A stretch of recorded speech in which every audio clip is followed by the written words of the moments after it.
Қайырлы күн достар, мен ағылшын тілі коучы Бейсенбайқызы. Сіздермен бүгін біз артикль тақырыбын қарастыратын боламыз.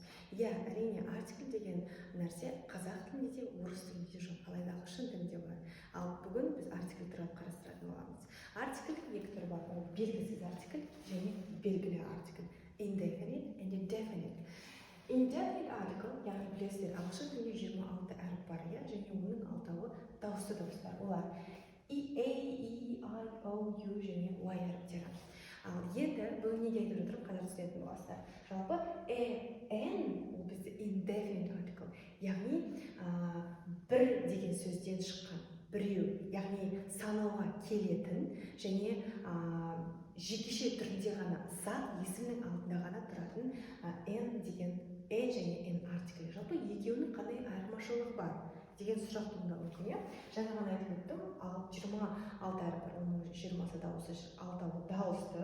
Егер біздің жекеше түрдегі сөз дауысты дыбыстың бірінен басталатын болса, онда оның алдында N артиклі тұрады екен. Жалпы E мен N-нің айырмашылығы біреу ғана.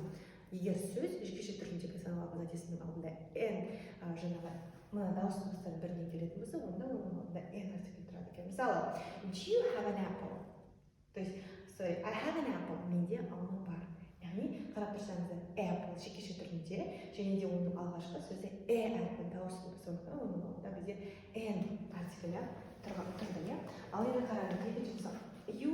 You bought a book. Сіз кітап сатып алдыңыз. Яғни ол белгілі. Егер you bought a book, яғни сіз кітап біреу ғана бір ғана кітап сатып алдыңыз деген ұғымда.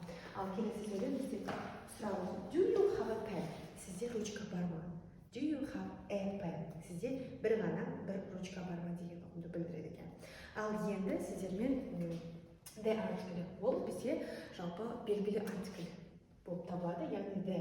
Негізі ол сілтеу есімдігінен туындаған анау деп нақты көрсеткеннен шыққан екеніне the артиклі.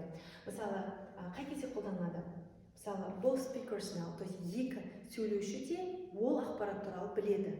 Және де бұл ақпарат екінші рет қайталанып, екінші рет айтылып жатқан кезде қолданылады. Мысалы, the apple is sweet, жаңағыдай айтты. I have an apple, менде алма бар.